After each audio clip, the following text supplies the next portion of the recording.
ಎಲ್ಲರಿಗೂ ನಮಸ್ಕಾರ ರೀ. ರಿಯಾಸ್ ಕಿಚನ್ಗೆ ಸ್ವಾಗತ. ನೀವು ಇಲ್ಲಿ ನೋಡ್ಬೋದು ರೀ, ನಾನು ಇಲ್ಲಿ 3 ಥರದ ಬೇಳೆ ಇಟ್ಕೊಂಡಿದ್ದೀನಿ ರೀ. ಸಮ ಪ್ರಮಾಣದ ತೊಗರಿ ಬೇಳೆ 1 ಕಪ್ಪು, ಮತ್ತು ಹೆಸರು ಬೇಳೆ 1 ಕಪ್ ರೀ, ಮತ್ತು ಇಲ್ಲಿ ಕಡಲೆಬೇಳೆ 1 ಕಪ್ಪು, ಸ್ವಲ್ಪನೇ ಹುಳಿ, ಮತ್ತು ಸ್ವಲ್ಪನೇ ಪಾಲಕ್ ಸೊಪ್ಪು, ಮತ್ತು ಇದೊಂದು ಉತ್ತರ ಕರ್ನಾಟಕ ಕಡೆಗೆ ನಾವು ಕಾಯಿ ಹಾಕ್ಲಾರ್ದೇ ಒಂದು ಗಟ್ಟಿಯಾದಂಥ ಸಾಂಬಾರು ರೀ. ಇದು ನೋಡ್ರಿ, ಇಡ್ಲಿಗೆ, ದೋಸೆಗೆ, ಚಪಾತಿಗೆ, ಅನ್ನಕ್ಕೆ, ರೊಟ್ಟಿಗೆ ತುಂಬ ಟೇಸ್ಟಾಗಿರುತ್ತೆ. ಇದನ್ನು ಸ್ವಲ್ಪ ಗಟ್ಟಿಯಾದ್ರೂ ಮಾಡ್ಕೋಬೋದು, ಸ್ವಲ್ಪ ತೆಳುವಾದ್ರೂ ಮಾಡ್ಕೋಬೋದು. ತೆಳುವು ಮಾಡ್ಕೊಂಡ್ರೆ ನಿಮಗೆ ಅನ್ನಕ್ಕೆ, ಇಡ್ಲಿಗೆ ಆಗುತ್ತೆ, ದೋಸೆಗೆ ಸಹ ಆಗುತ್ತೆ. ಗಟ್ಟಿ ಆದ್ರೂ ನಿಮಗೆ ರೊಟ್ಟಿ ಪಲ್ಯಕ್ಕೆ ಚೆನ್ನಾಗಿ, ರೊಟ್ಟಿಗೆ ಚಪಾತಿಗೆ ಎಲ್ಲ ಚೆನ್ನಾಗಿ ಬರುತ್ತೆ ರೀ. ಹಾಗಾಗಿ ಇದೊಂದು ತುಂಬ ರುಚಿ ಇರುತ್ತೆ ರೀ. ಇದೊಂದು 3 ಬೇಳೆಗಳನ್ನು ಸೇರಿಸಿ ಮಾಡ್ತೀವಿ ನೋಡ್ರಿ, ತುಂಬ ರುಚಿಯಾದಂಥ ಒಂದು ಬೇಳೆ ಸಾಂಬಾರು. ನೋಡ್ಬೋದು ನೀವು. ಇದು ಒಂದು 3 ಬೇಳೆಗಳನ್ನು 1-2 ಸತಿ ತೊಳ್ಕೊತೀನಿ ರೀ. ಈಗ ನೋಡ್ಬೋದು ರೀ, ನಮ್ಮದು ಬೇಳೆಯನ್ನು ನಾನು ತೊಳ್ಕೊಳ್ಳೋಕ್ಕೆ ತೊಗೋತಾ ಇದ್ದೀನಿ. ಈಗ ನೋಡ್ಬೋದು ರೀ, ನಾನು ಬೇಳೆಯನ್ನು ತೊಳ್ಕೊಂಡಿದ್ದೀನಿ. ಸ್ವಲ್ಪನೇ ಇದಕ್ಕೆ ಇವಾಗ ನೀರನ್ನು ಹಾಕ್ಕೊಳ್ಳೋಣ. ತುಂಬ ಜಾಸ್ತಿ ಬೇಡ್ರಿ, ಯಾಕಂದರೆ ಜಾಸ್ತಿ ಅಂತಂದರೆ ಅದು ಸ್ವಲ್ಪ ನೀರು ಜಾಸ್ತಿ ಆಯ್ತಂದರೆ ನಮಗೆ ಅದು ಮಸಿಯೋಕ್ಕೆ ಸರಿಯಾಗಿ ಬರೋದಿಲ್ಲ. ಹಾಗಾಗಿ ಇದು ಹಾಕ್ಕೊಂಡಿದ್ದೀನಿ ಸ್ವಲ್ಪ ನೀರು. ಇಲ್ಲಿ ನೋಡ್ಬೋದು, ನಾನು 1 ಟೇಬಲ್ ಸ್ಪೂನ್ ಜೀರಿಗೆ, ಅರ್ಧ ಟೇಬಲ್ ಸ್ಪೂನಷ್ಟು ಅರಿಶಿನವನ್ನು ಹಾಕ್ಕೊಂಡಿದ್ದೀನಿ ರೀ. ಮತ್ತು ಇದಕ್ಕೆ ನೋಡಿರಿ, ಇವಾಗ ಬೆಳ್ಳುಳ್ಳಿ 1 ಗೆಡ್ಡೆ ಬೆಳ್ಳುಳ್ಳಿ, ಒಂದು 10ರಿಂದ 12 ಬೆಳ್ಳುಳ್ಳಿಯನ್ನು ಹಾಕೋತಾ ಇದ್ದೇನೆ. ಇದು ಟೇಸ್ಟ್ ತುಂಬ ಚೆನ್ನಾಗಿ ಬರುತ್ತೆ ರೀ.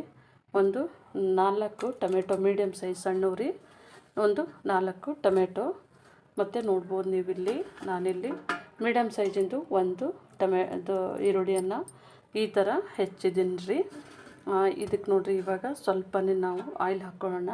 ಯಾಕಂದರೆ ನಮಗೆ ಇದು ಉಕ್ಕಬಾರ್ದು, ಮತ್ತು ನಮ್ಮದೇನದ ರೀ ಚೆನ್ನಾಗಿ ಬೇಯುತ್ತೆ, ಸಹಾಯ ಮಾಡುತ್ತೆ ಎಣ್ಣೆ. ಅದಕ್ಕೆ ಇದು 1 ಕಟ್ ಪಾಲಕ್ ತೊಗೊತಿದ್ದೀನಿ ರೀ. ಇದು ಆಪ್ಷನ್ನು, ಪಾಲಕ್ ನೀವು ಹಾಕಿದ್ರೆ ಹಾಕ್ಬೋದು, ಇಲ್ಲ ಅಂತಂದರೆ ಬರೀ ಬೇಳೆ ಆದ್ರೂ ಹಾಕ್ಕೊಂಡು ಮಾಡ್ಕೋಬೋದು. ತುಂಬ ಒಂದು ಟೇಸ್ಟ್ ಆದಂಥ ಒಂದು ಸಾಂಬಾರು. ನಿಮಗೆ ತುಂಬ ಒಳ್ಳೆ ಟೇಸ್ಟ್ ಬರುತ್ತೆ. ನೀವು ಮಾಡಿ ನೋಡಿ ನಮಗೆ ಕಮೆಂಟ್ ಮಾಡಿ, ತುಂಬ ಚೆನ್ನಾಗಿರುತ್ತೆ. ಇವಾಗ ನಾನು ಕುಕ್ಕರು ಮುಚ್ಚಳವನ್ನು ಹಾಕಿ ಕ್ಲೋಸ್ ಮಾಡ್ತಾಯಿದ್ದೀನಿ ರೀ. ಈಗ ನೋಡ್ಬೋದು ರೀ, ನಮ್ಮದು ಕುಕ್ಕರನ್ನು ನಾನು ಮುಚ್ಚಿಟ್ಟಿದ್ದೇನೆ. 4 ವಿಜಿಲನ್ನು ಮಾಡಿಸ್ತೀನಿ ರೀ. ಯಾಕಂದರೆ ನಮಗೆ ಬೇಳೆ ಚೆನ್ನಾಗಿ ಬೆಣ್ಣೆ ಥರ ಅದು ಬೇಯಬೇಕು ರೀ. ಬೇಳೆ ದೊಡ್ಡ ಇದು ಇರಬಾರ್ದು. ಆ ಥರನೇ ನಾವು ಇದನ್ನು ಬೇಯಿಸಿದ್ರೆ ತುಂಬ ಟೇಸ್ಟು ಚೆನ್ನಾಗಿ ಬರುತ್ತೆ ರೀ. ಈಗ 4 ವಿಜಿಲ್ ಬಂದಮೇಲೆ ನಾವು ಆಫ್ ಮಾಡ್ಕೊಳ್ಳೋಣ. ಈಗ ನೋಡ್ಬೋದು ರೀ, ನಮ್ಮದು 4 ವಿಜಿಲ್ ಆಗಿದೆ. ನಾನು ಇದನ್ನು ಆಫ್ ಮಾಡ್ಕೋತಾ ಇದ್ದೀನಿ. ಈಗ ನೋಡ್ಬೋದು ರೀ, ನಮ್ಮದು ಕುಕ್ಕರು ಬಿಚ್ಕೊಂಡಾಗಿದೆ.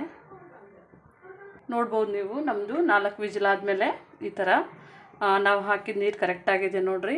ನಾವು ಈ ಸ್ಮ್ಯಾಚ್ಗಳಿಂದ ಈ ಥರನೇ ನಾವು ಎಲ್ಲವನ್ನು ಚೆನ್ನಾಗಿ ನಾವು ಸ್ಮ್ಯಾಚ್ ಮಾಡ್ಕೋಬೇಕಾಗತ್ತೆ ರೀ. ನೋಡ್ಬೋದು ನೀವು. ಈಗ ನೋಡ್ಬೋದು ರೀ, ನಮ್ಮದು ಬೇಳೆ ತುಂಬ ಸಾಫ್ಟಾಗಿ ಸ್ಮ್ಯಾಚ್ ಆಗಿದೆ ನೋಡ್ಬೋದು. ಇಲ್ಲಿ ನಾವು ಪೂರ್ತಿ ಬೇಳೆಯನ್ನು ಮಸ್ತಿದ್ದೇವೆ. ಇದು ರುಚಿಗೆ ತಕ್ಕಷ್ಟು ಉಪ್ಪನ್ನು ಹಾಕ್ತಾಯಿದ್ದೀನಿ ರೀ. ಇಲ್ಲಿ ಇದನ್ನು ಸ್ವಲ್ಪನೇ ಈ ಸ್ಮ್ಯಾಚ್ ಮಾಡೋದ್ರಿಂದ ಮಾಡಿದ್ರೆ ಸಾಕ್ರಿ. ನೋಡ್ಬೋದು, ನಮ್ಮದು ಟೊಮೆಟೊ ಮತ್ತು ನಾವು ಹಾಕಿದಂಥ ಸೊಪ್ಪಾಗಿರ್ಬೋದು, ಇದು ಟೊಮೆಟೊ ಮತ್ತು ಈರುಳ್ಳಿ, ಬೆಳ್ಳುಳ್ಳಿ ಎಲ್ಲವನ್ನು ಚೆನ್ನಾಗಿ ಹೊಂದ್ಕೊಂಡಿದೆ. ತುಂಬ ಟೇಸ್ಟ್ ಆಗುತ್ತೆ. ನೀವು ಒಂದ್ಸತಿ ಮಾಡಿ ನೋಡಿ. ಈಗ ನೋಡ್ಬೋದು, ನಾನಿಲ್ಲಿ ನೀರನ್ನು ಬಿಸಿ ಮಾಡ್ಕೊಳಕ್ಕೆ ಇಟ್ಕೊಂಡಿನಿ ರೀ. ಈ ಥರ ಬಿಸಿ ಮಾಡಿ ನೀರು ಹಾಕೊಂಡ್ರೆ ತುಂಬ ಟೇಸ್ಟ್ ಇರುತ್ತೆ. ಹಾಗಾಗಿ ನೀರನ್ನು ನಾನು ಬಿಸಿ ಮಾಡ್ಕೊಂಡಿದ್ದೇನೆ. ಈಗ ನಾವು ಒಂದು ಸ್ವಲ್ಪನೇ ನೀರು ಹಾಕೊಂಡಿನಿ ರೀ. ಅಂದರೆ ಇದು ತುಂಬ ಗಟ್ಟಿಯಾಗಿದೆ ನೋಡಿರಿ. ಹಾಗಾಗಿ ಇದನ್ನು ಈ ಥರ ಸ್ಮ್ಯಾಚು ಮಾಡ್ಕೊತಾ ಇದ್ದೀನಿ ರೀ. ಅಂದರೆ ನಮಗೆ ಇದು ಸ್ವಲ್ಪ ಲೂಸ್ ಬೇಕಾಗಿ, ಅಂದರೆ ಸ್ವಲ್ಪ ತೆಳುವಾಗಿ ಮಾಡ್ತೀವಿ ರೀ, ತುಂಬ ಗಟ್ಟಿ ಮಾಡೋದಿಲ್ಲ. ಈಗ ನಾವು ಬಿಸಿ ಮಾಡ್ಕೊಂಡಂಥ ಬಾಣಲೆಗೆ ಒಂದು 2 ಸ್ಪೂನಷ್ಟು ಆಯಿಲನ್ನು ಹಾಕೊಳ್ಳೋಣ ರೀ. ಅಂದರೆ ಇದು ನಮಗೆ ಒಗ್ಗರಣೆ ಕೊಡೋಕೆ ನಾವು ಹಾಕೊಂಡಿರೋದು. ಸ್ವಲ್ಪನೇ ಬಿಸಿ ಆಗ್ತಾ ಇದ್ದಾಗೇ ಸಾಸಿವೆ ಹಾಕೋಣ. ಈಗ ನೋಡ್ಬೋದು ರೀ, ನಾವು ಇದಕ್ಕೆ ಸ್ವಲ್ಪನೇ ಸಾಸಿವೆಯನ್ನು ಹಾಕೋಣ. ಸ್ವಲ್ಪ ಸಾಸಿವೆ ಸಿಡಿತಾ ಇದ್ದಾಗೇ, ಈಗ ನೋಡ್ಬೋದು ರೀ, ಸಾಸಿವೆ ಸಿಡಿತಾ ಇದೆ. ಇದಕ್ಕೆ ಒಂಚೂರು ಕರಿಬೇವು ಸೊಪ್ಪು, ಮತ್ತು ಈಗ ನಾವು ಬೇಯಿಸಿಟ್ಟಂತಹ ಬೇಳೆಯನ್ನು ಹಾಕ್ಕೊಂಡು ತುಂಬ ಚೆನ್ನಾಗಿ ಗಟ್ಟಿಯಾಗಿ ಬರುತ್ತೆ. ಈಗ ನೋಡ್ಬೋದು ರೀ, ನಮ್ಮದು ಸಾಂಬಾರು ಈ ಥರ ಗಟ್ಟಿಯಾಗಿ ಬಂದಿದೆ. ತುಂಬ ಚೆನ್ನಾಗಿರುತ್ತೆ ಟೇಸ್ಟಾಗಿ. ನೀವು ಒಂದು ಸತಿ ಮಾಡಿ ನೋಡಿರಿ. ಈಗ ನಾನು ಇದಕ್ಕೆ ರೀ 1-2 ಸ್ಪೂನು ಖಾರದ ಪುಡಿ ಹಾಕೋತಾ ಇದ್ದೇನೆ. ಈಗ ನಾವು 1-2 ಸ್ಪೂನು ಅಚ್ಚ ಖಾರದ ಪುಡಿಯನ್ನು ಹಾಕ್ಕೊಂಡ್ರಿ. ನೀವು ಬೇಕಿದ್ರೆ ಹಸಿಮೆಣ್ಸಿನ್ಕಾಯಿ ಹಾಕೋರಿದ್ರಂದರೆ ನಾವು ಸೊಪ್ಪು ಮತ್ತು ಬೇಳೆ ಹಾಕ್ತೀವಿ ನೋಡಿರಿ, ಆ ಟೈಮ್ನಲ್ಲೇ ನೀವು ಹಾಕೊಂಡ್ರೂ ಬರುತ್ತೆ. ನಾವು ಖಾರದ ಪುಡಿ ಇದಕ್ಕೆ ಯಾಕಂದರೆ ನಾವು ಮಿಕ್ಸಿ ಒಳಗೆ ಹಾಕಿದ್ರೆ ನೋಡಿರಿ, ಇದು ಕುಕ್ಕರಿಗೆ ಹಾಕಿದ್ರೆ ಇದು ಖಾರದ ಪುಡಿ ಎಲ್ಲ ಮೇಲೆ ಬಂದು ನಿಂತ್ಕೋತದೆ ರೀ. ಹಾಗಾಗಿ ಅದು ಟೇಸ್ಟ್ ಹೋಗಿಬಿಡುತ್ತೆ. ಈ ಥರ ನಾವು ಒಂದು 5 ನಿಮಿಷ ಇದನ್ನು ಬೇಯಿಸ್ಕೊಂಡ್ರೆ ಸಾಕು, ನಮಗೆ ತುಂಬ ಟೇಸ್ಟ್ ಆದಂಥ ಒಂದು ಸಾಂಬಾರು ರೆಡಿ ಆಗುತ್ತೆ.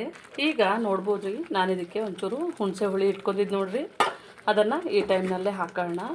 ಇದು ಹುಳಿ ತುಂಬ ಟೇಸ್ಟಾಗಿ ಬರುತ್ತೆ ಅನ್ನೋ ಸಲಿಂದಾಗಿ ನಾನು ಹುಳಿಯನ್ನು ಆ್ಯಡ್ ಮಾಡ್ಕೊಂಡಿದ್ದೀನಿ ರೀ. ನೋಡ್ಬೋದು ತುಂಬ ಚೆನ್ನಾಗಿರುತ್ತೆ ರೀ. ಇದು ಇಡ್ಲಿಗೂ ಸಾಂಬಾರು ಮತ್ತು ಅನ್ನಕ್ಕೂ ಸಾಂಬಾರು ಚೆನ್ನಾಗಿರುತ್ತೆ ರೀ. ನೋಡ್ಬೋದು, ಇದು ಫಸ್ಟಿನ ದಿವಸ ಮಾಡೋದಕ್ಕಿನ್ನಲು ಮಾರನೇ ದಿವಸ ಊಟ ಮಾಡಬೇಕು, ತುಂಬ ಚೆನ್ನಾಗಿರುತ್ತೆ ರೀ. ನೋಡ್ಬೋದು ಇಲ್ಲಿಗ ನಮ್ಮದು ಸರಿ ಆಗಿದೆ ರೀ. ಒಂದು 5 ನಿಮಿಷ ಆಯ್ತು, ಬೆಂದಿದೆ ಚೆನ್ನಾಗಿ. ನಾನೀಗ ಕೊತ್ತಂಬರಿ ಸೊಪ್ಪನ್ನು ಹಾಕಿ ಇದನ್ನು ತಿರುಗಿಸ್ತಾ ಇದ್ದೀನಿ. ನೋಡಿದ್ರಲ್ಲ, ನಮ್ಮದು ಸಾಂಬಾರು ಚೆನ್ನಾಗಿ ಆಗಿದೆ. ನೀವು ಒಂದು ಸತಿ ಮಾಡಿ ನೋಡಿ, ಅವಾಗೇ ನಿಮಗೆ ಟೇಸ್ಟ್ ಗೊತ್ತಾಗುತ್ತೆ. ಇದನ್ನು ನಾನು ಇವಾಗ ಆಫ್ ಮಾಡ್ಕೋತೀನಿ ರೀ.